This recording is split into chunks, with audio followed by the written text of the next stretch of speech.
Welcome to the chaos sector. WSU Kim claims that we're 75% wrong in our investigative work. So the question I pose to you, ma'am, is what are we 25% right about? Tread carefully because there aren't many options, you know. Although some of my colleagues believe you framed Koberger, I give you the benefit of the doubt. About, let's see, 25% worth of doubt. Okay, let's move on. Here's the thing. First off, we apologize to those who were not being condescending or trolling in those posts. But the initial post caused that interpretation of trolling with the following post. We were already on edge due to the overall situation. We've been in this position before, so our tolerance is very short. We appreciate one of those posters clarifying their comment, and we sincerely apologize to any and everyone who was simply being sarcastic to the original poster. Now we have to address this emailing individual. You claim the private driver is a 59-year-old man named Eric Gower from Pullman, Washington. We searched for this Eric Gower on several websites, and there's a possibility that there is one. But to verify your claim, where is not only the proof that a 59-year-old Eric Gower resides in Pullman, Washington, but also proof that they were the private driver? See, this is the problem, and how individuals like the clown go off into dark alleyways, not sure of where to go. Posting a wall of text in our comment section, claiming it's vital information, but how can you confirm it? Just claiming isn't confirmation. Hearing it from others who heard it from others who also heard it from others is not confirmation. That's speculation, and that is too subjective to grab a hold to. Once again, like mentioned, we have our own speculation. Dumping more speculation into our analysis only dilutes our core theory. Has anyone confirmed any of the info that you've shared on other true crime investigators' channels? Have they claimed that some 59-year-old Eric Gower from Pullman, Washington was the private driver? The last time we checked, the only Eric Gower that was alleged to be the private driver was from Moscow, Idaho, and his hometown is Kamia, Idaho. And this is a very important element of the case, right? That private driver drove those girls home quite often, remember? A 59-year-old driving drunk college students around on weekends. Might need to take no-dose pills to stay awake, I gather. And maybe other pills if you catch my drift. Just kidding. What about all of that cluttered text? Has any of it been confirmed? If not, maybe that's not the way to go. You know why? Because that's not how you share vital information. You present it yourself in a video or a community post. Have you done that? Content creators will immediately ask, where is that information coming from? Who is the source of that information? And how did they obtain it? And you're presenting it on top of that. So you not only have to provide how you obtained it, but how they obtained it. If you can do that, then we can give it a respectful analysis.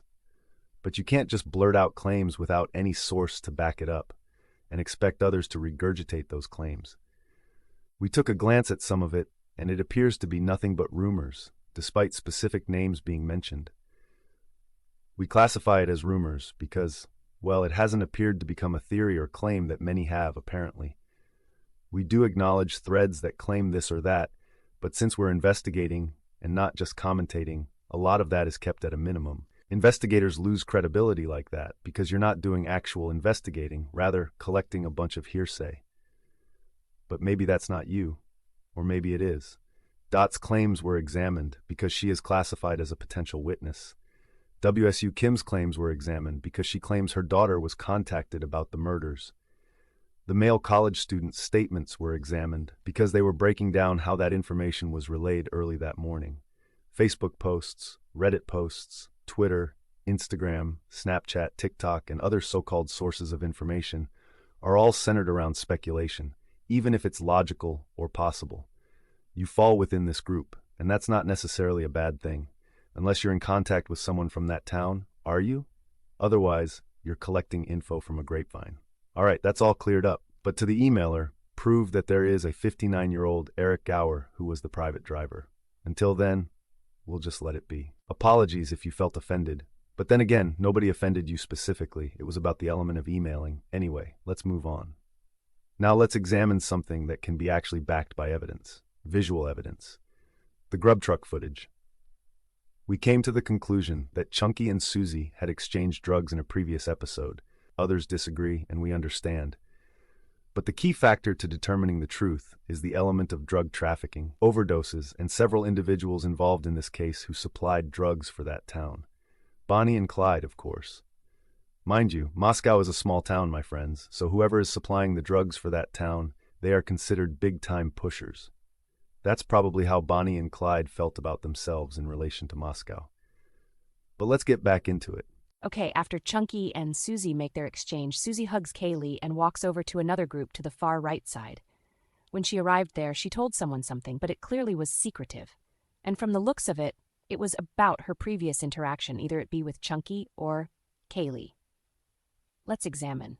Wait, I'm sorry, but I think I spotted more drug activity, and unfortunately, it looks like it involved Kaylee. As Susie talks to Kaylee, it appears she handed her what would more than likely be some pills. Kaylee then looks at Chunky. I guess he's the middleman in town, so Kaylee looked to him for confirmation. We need to examine this closely, because once again, this may be more evidence to support the theory behind the motive. Let's look at that segment zoomed in. Examining Kaylee's hand, we see she has her ticket for the food in her left hand and her phone in her right. But her fingers on her left hand are extended out, like cradling something in the palm of her hand while holding the food ticket. I'm convinced that something is in fact pills. Not sure which kind, but we all know fentanyl has been the drug of choice for a lot of those college students, which has resulted in many overdoses. Once again, her index finger is clearly visible as she grips the food ticket with that index finger and her thumb while cradling the pills in the palm of her hand. Yes, there is no other physical reason that index finger would be sticking out like that if she was merely just holding the food ticket. And she is looking down into her palm, not her phone. Kaylee has just been given drugs, and it appears they have been given to her to try out. She looks to Chunky, as if to say, are these safe to take, or will they get me high? Now, Kaylee did look at her phone right before that, but we see her phone right after, clearly not being held by both hands, and the left hand's index finger is extended out, gripping the ticket with thumb and cradling the pills in her palm. Let's replay the entire sequence, and then we can get back to the rest of the examination. This could be groundbreaking evidence if no one else has discovered this.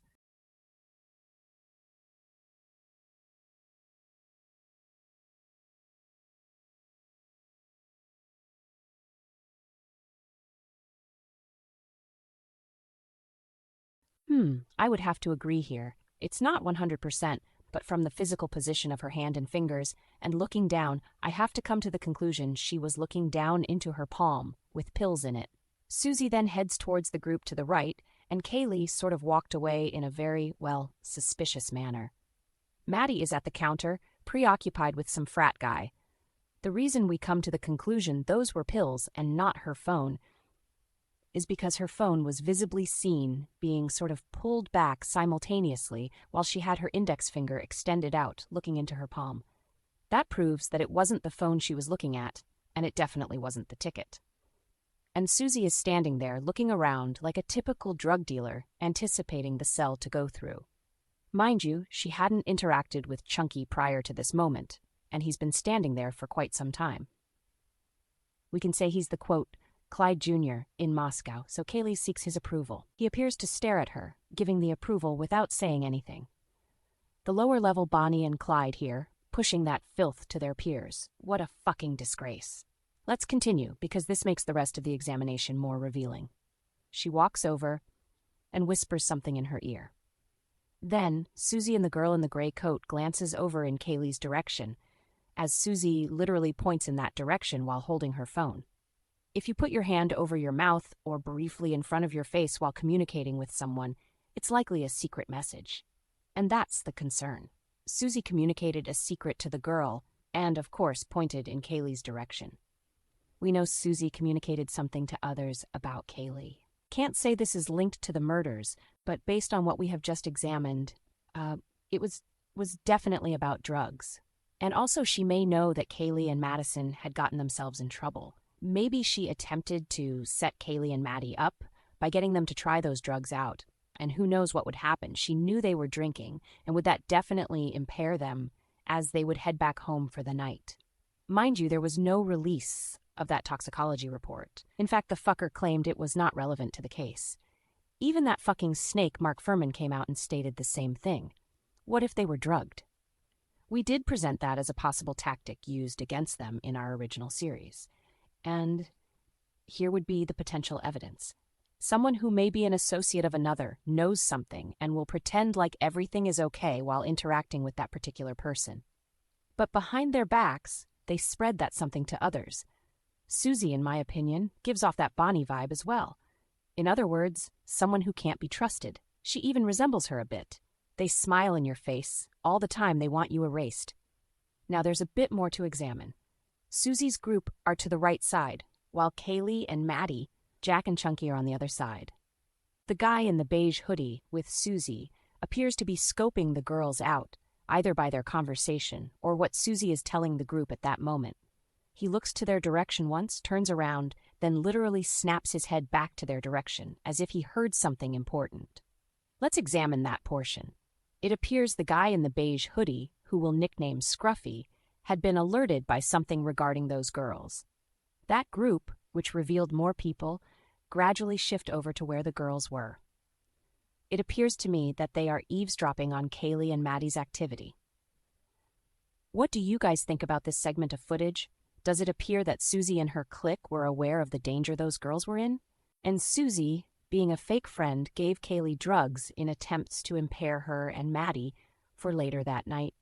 Again, back to the Kanika Jenkins case. That's exactly what happened to her. She was drugged at the party and was helpless against her attackers. Maddie was completely trashed already, in which they perhaps already knew she would get trashed like that. But I think Kaylee was sober enough to keep her head on a swivel and perhaps just kept the drugs for, quote, cool points. You never know, she perhaps knew Susie was up to something, but played it off. Fake friends can be spotted, and sometimes you have to play along and keep your eyes on them. And once again, the damage control that the mainstream media executed regarding the communication between Maddie and Adam was so devastating to the trail of truth. We have to put this into context of the setting at the Grub truck. Jack warned the girls, we all heard it. Everyone has tacked that on the wall as key evidence. But the mainstream media intentionally cut that portion out and had the nerve to play the rest of the audio of Maddie stating she told Adam everything. Oh, Kaylee asks Maddie about what she told Adam? You're inquiring about that? So you're just going to ignore what the guy in the hoodie had said prior, which made Kaylee ask Maddie the question, oh, okay, yeah, just cover it up. These pieces of shit, they've done just as much damage in covering up those murders as the authorities. And here's another major problem regarding that video clip. Steve states that the girls were just having fun out on the town and were just having a conversation walking down the street. But we all know that he knew that Showalter had warned the girls in that same clip he refers to. That would have led to a trail, and in our analysis, a trail to suspects. So, well, not to ravage up this episode, but Steve also executed damage control. And that's the thing. He's been depicted as the fiercest parent in this case, fighting so hard, being outspoken, and yet, audio that could have been potentially a lead to those murders, he simply avoided mentioning it.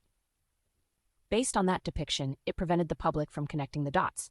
Yep, the dots.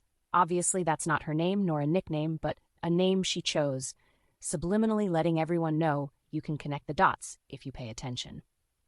Anywho, let's examine another important segment of that footage. Sure, there's other segments many may suggest to focus on, but let's focus on the departure again. We were supposed to dig deeper into this in the original series, but hey, later is not never, right? Kaylee and Maddie head out. It appears they ditched Jack in a way. They didn't say anything to him, they just left.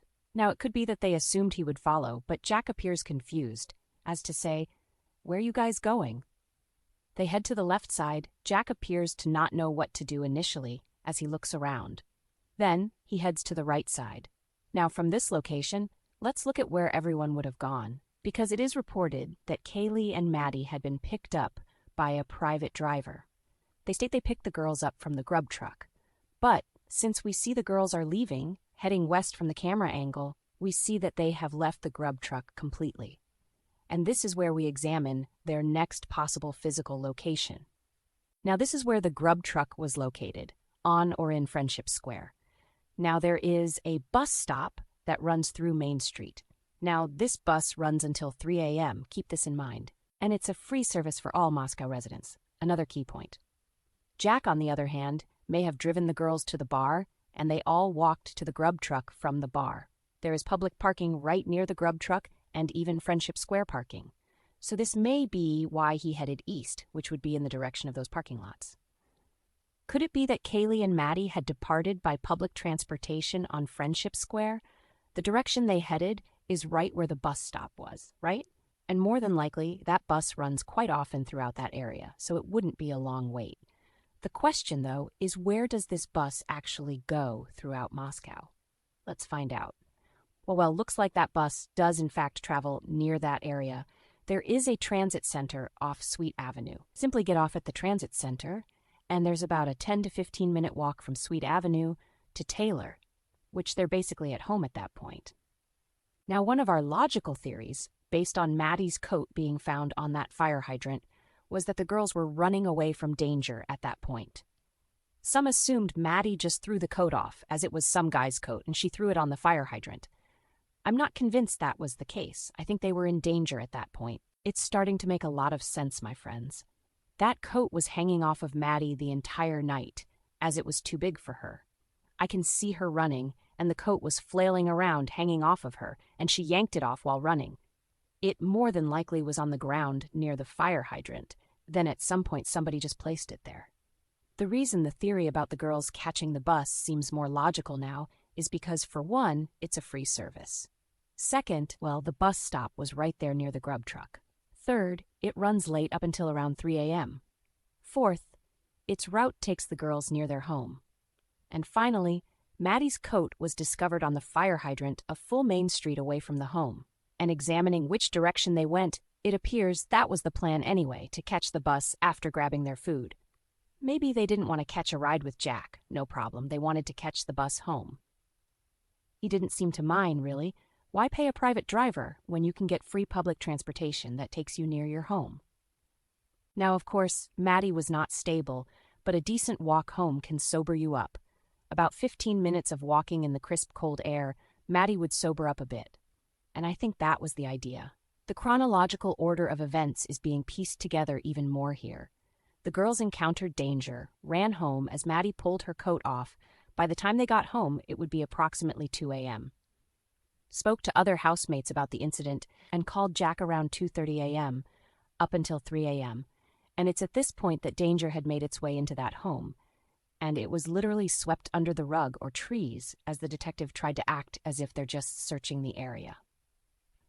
Remember, detectives found that coat, and not one single detective, private investigator, nobody reported that it was the same coat Maddie had on earlier Saturday night. I mean, what the fuck is that about? How can you cover up evidence that you're simultaneously displaying on the fucking news? What am I saying? They did the exact same thing with the audio of Jack's warning, and they're both key pieces of evidence that are obviously linked together. That's why they covered it up. See, all of this analyzing we've done justifies our theory that Kohberger was framed. Too many holes in the case, and brains for that matter. Brain, matter, yeah, that matters. I have to make fun, or else the chaos meter will rise. Maybe they got off the bus and they noticed suspicious individuals following them as they were walking home, and ran back to the house as Maddie threw the coat off. We're not claiming this is what happened, but clearly that coat being on that fire hydrant means there was physical activity at that fire hydrant. As for Showalter, he's important because there's the belief he was a suspect and there's the belief he was the big brother that night. The determining factor for me is that he warned the girls about a danger or consequence, which supports the belief that he was the big brother for the girls. But he can only do so much, you know. We even suggested that Kaylee and Madison had been kidnapped in relation to that coat being found on the fire hydrant. Our theories are always linked to the evidence and information provided and center around the individuals involved. It's possible they were kidnapped. That's all we wanted to point out. Maddie doesn't have the coat on, and both head back home, which it's assumed that they got home at 1:56 a.m. Remember, going back to the original series, Moscow PD claimed the girls arrived back at home around 1:45 a.m. Where would they get this info from? That's right, the private driver. This same private driver claimed to pick the girls up around 1:40 a.m. This was the initial reports. Then, all of this was changed to the girls arriving back at 1:56 a.m., with Olivia publicly scrutinizing Moscow PD for reporting the incorrect time of arrival. But it would be the private driver who gave Moscow PD that time. Now let's dig a bit once again into this so-called private driver. Let's say Olivia was right about the girls arriving back at 1:56 a.m. Well, this would mean that the private driver originally claimed it was 1:45 a.m., then changed the time to 1:56 a.m. after Olivia's public scrutiny upon Moscow PD. What does this mean, you ask? The private driver doesn't know when the hell they brought the girls home. That's what. And that supports the theory that there wasn't a private driver, as the girls had taken the bus home and walked the rest of the way, as the black coat being discovered on the fire hydrant also supports that theory of pedestrian commuting back home. For those who would ask, why would they lie about the girls getting a ride back, as opposed to taking the bus home? It's the black coat that determines a lot, my friends. Moscow PD is literally seen confiscating it. They knew that was the same coat Maddie had on, and simply disregarded it. If that coat was there, then it questions if they were driven back home. And if they walked home, nobody would know what was going on during that time frame, as the private driver's accounts do not apply. If they had done their fucking job and reported the way they should and collecting that evidence, we would be able to put pieces together based on that coat being found at that location. DNA would be collected, perhaps DNA around that area, So to prevent that trail of evidence from accumulating, the private driver was the source of their commute back home. Now, this bus theory is logical, and we're not saying they didn't get a ride back, but it sure looks like they would just ride the bus back when the bus stop is right there, and it's close enough for them to walk back home. We're just checking all the boxes here, and it's possible that's what happened. You know what? I don't really feel like going over all that again.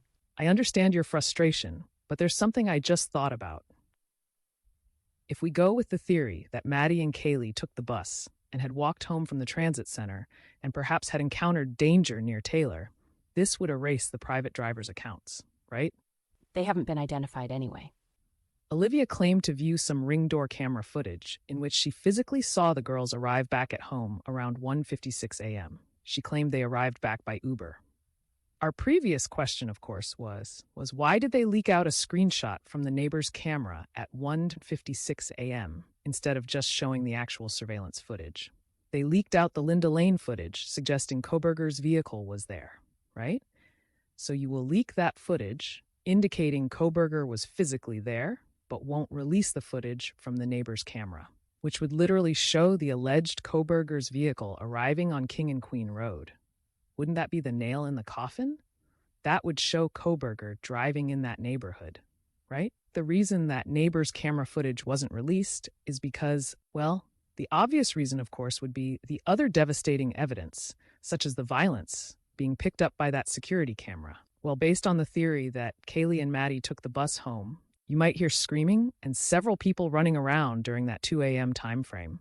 May not see the girls due to the shortcut through those homes, but you would definitely hear them, and you wouldn't see any vehicles dropping them off entering on King Road. And that eliminates the private driver. My point here is there is a possibility that the danger was almost simultaneously approaching with both groups, which led to all of them attempting to get back home together. What if the girls had went to the Sigma Chi party, meeting up with Xana, Ethan, and even Bethany? The reports claim that Ethan and Xana had left the party, and nobody knew where they were from 9 p.m. to about 1:45 a.m. This is the same time that Kaylee and Maddie were reported to arrive back at home in the initial report. It's possible that the 4 victims were all together running back home. And this aligns with the audio in the Linda Lane surveillance we examined, which obviously had individuals yelling and screaming around that same time frame of everyone's arrival back home. Now, Bethany did claim to attend the party with Ethan and Xana, but obviously she wouldn't claim to see Maddie and Kaylee there. But in this setting, all of them have encountered danger. Mind you, once again, Dylan's whereabouts were not confirmed that night. And that has always been a key point. We even theorized that Dylan was with none other than Bonnie and Clyde, or at least in communication with them. And they all end up at the house later Sunday morning, based on Dot's accounts. For those who haven't been caught up to speed, here's a brief summary. Bethany was at the party with Ethan and Xana, right? Moscow PD even reported that Bethany saw the couple at the party from 10 p.m. to 1:45 a.m. Yet there are conflicting reports, because there is another report that claims Bethany and Dylan arrived back home together, which was around 1 a.m. A 45-minute gap does not get misinformed like this. So Bethany was at the party. The reason they wanted to pair Bethany with Dylan is because Dylan would have gotten home first, and her accounts would change completely based on being at home alone for about an hour. In addition to that, more suspicion would be raised if her whereabouts were not accounted for, which they weren't. They attempted to pair Bethany and Dylan out on the town together, but you can't hold the lies up to the light forever, my friends. The audio from Linda Lane suggests that there was a physical altercation and someone was being beaten severely. We came to the conclusion it was Ethan. Now, there are claims that Ethan and Xana actually got home around 12 a.m. and were just hanging out. But there is no real way to prove that. Heck, I guess there's no real way to prove anything for that matter. Yet even if this were the case, I think Ethan had decided to fight, and that fighting occurred outside near the house. Now here's something interesting. Bonnie had or has a friend named Aiden. Now in our analysis of that audio, we claimed that Ethan's name was heard. We also suggests that the name Aiden was also heard. It's a lot of confusion because there was another male named Ethan. One of the students stopped by Moscow PD during the public intoxication citations was also named Ethan. Now that just blurs the lines of who was physically near Queen Road Apartments based on these individuals. But going back to Bonnie's friend, Aiden. Not too fond of digging into the social media aspects in our investigations, but sometimes it's worth taking a peek. Aiden, or Aiden Barnhart, seems to be quite the wild girl. Not a surprise if you're friends with Bonnie. Here's a photo of her, and we assume her guy, posing with green mask on and holding cash. Kinda makes you wonder about Dylan and her boyfriend wearing those masks as well. Hey? Now, what people need to understand with this type of messaging is this depicts criminal activity. This is not a pair who genuinely work hard for the money. Rather, manipulate, scheme, and scam their way to obtaining that type of money. Perhaps drug trafficking as well. And guess who they are depicted as by someone who left a post? That's right, Bonnie and Clyde. Go figure. Now, Aiden's hometown is Moscow, but she doesn't reside there anymore. But if we focus on the element of drug trafficking, a lot of these peddlers merely travel across the country, staying in hotels, or even set up operations through an apartment.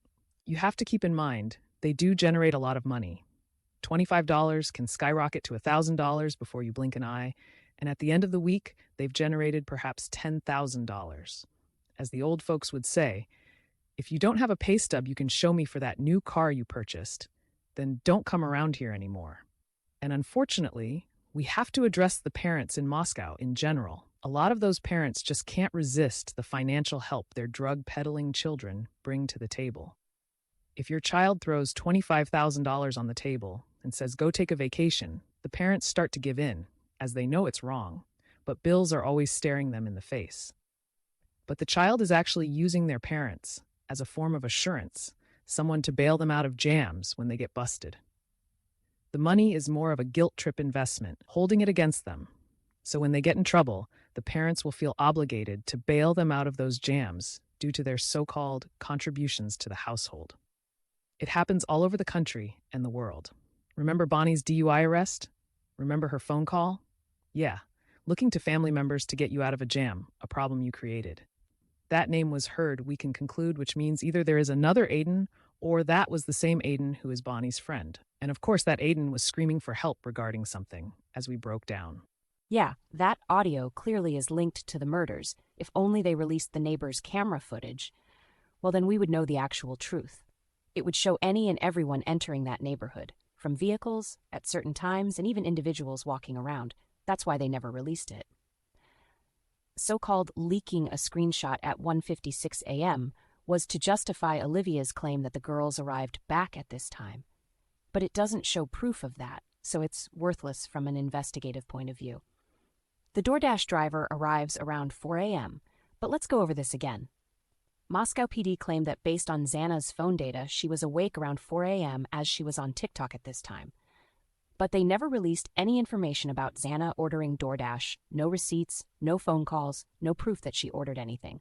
So as we pointed out, there wasn't any actual DoorDash delivery. Rather, someone pretending to order DoorDash to justify that Xana was, well, alive. Let's elaborate on that because you have to think about how sick the perpetrator was in this plan. After the murders, the so-called DoorDasher ordered for Xana to not only come back to make sure everything was accomplished, but to also make it appear Xana was alive. Moscow PD simply aligned the time of death with the so-called DoorDash delivery of around 4 a.m. Remember, they originally claimed the time of death was around 3 a.m. to 4 a.m. They had to change the time of death because, obviously, the time frame of 3 a.m. to 4 a.m. means the murders essentially happened in the 3 a.m. hour, and the crime had settled close to 4 a.m. The murders were approximately about 9 minutes, right? That's also approximately around 3:15 to 3:30 a.m. roughly. I would assume the DoorDasher dashed to Jack in a crack and just dropped off the food around 4 a.m. Let's not forget, the employees at the crack stated specifically it was a girl with black hair who ordered and picked up the food. Now, obviously, this is Bonnie plotting to cover up the crimes, and surely her partner in crime was lurking around as well that night. If these two are involved, are many to suggest that Kohberger was the hired hitman to take care of their troubles? We did give that a moment to ponder in our original series, but I'm pretty sure Kohberger would have already squealed even as soon as he was arrested. I think Kohberger was being spied on and tracked by these two, as they frequented WSU campus as well in Pullman. Again, both universities are involved here. We don't know who could be involved from both sides, but we do know both sides are involved in drug trafficking and have a common link of Bonnie and Clyde.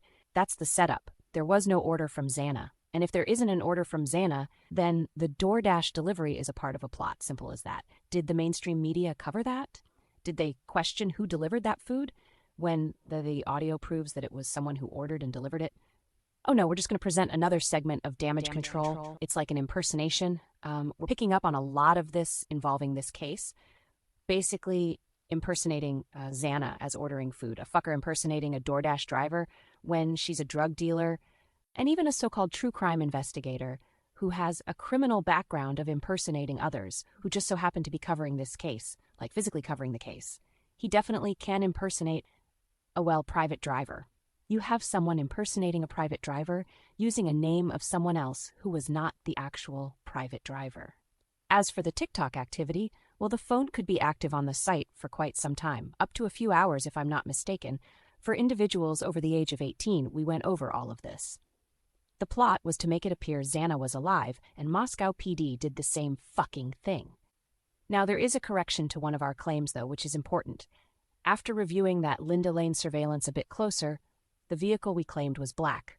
Circling Queen Road Apartments was actually white or silver. Of course, we theorized that it was Bonnie driving that black Toyota Corolla in her DUI arrest. We went back and examined it closer, and it wasn't a black vehicle. Yet, Bonnie was clearly the DoorDasher, so she was driving around in that area somewhere. And once again, the neighbor's camera footage, the arrival of the private driver, the arrival of the DoorDasher, the arrival of the alleged Kohberger, why wouldn't this be released? Everything would be confirmed with it, right? Unless something doesn't add up. And we have to assume it compromises the claims that Kohberger was there. And even the private driver, for that matter. My friends, we're simply exhausted with this case now. We'll take a brief intermission, not sure what we'll cover next, but stay tuned. Oh, and I guess, as something to ponder as we leave you, if Kohberger was stalking someone in that home, why wouldn't he just pretend to be a private driver? This is the Chaos Sector.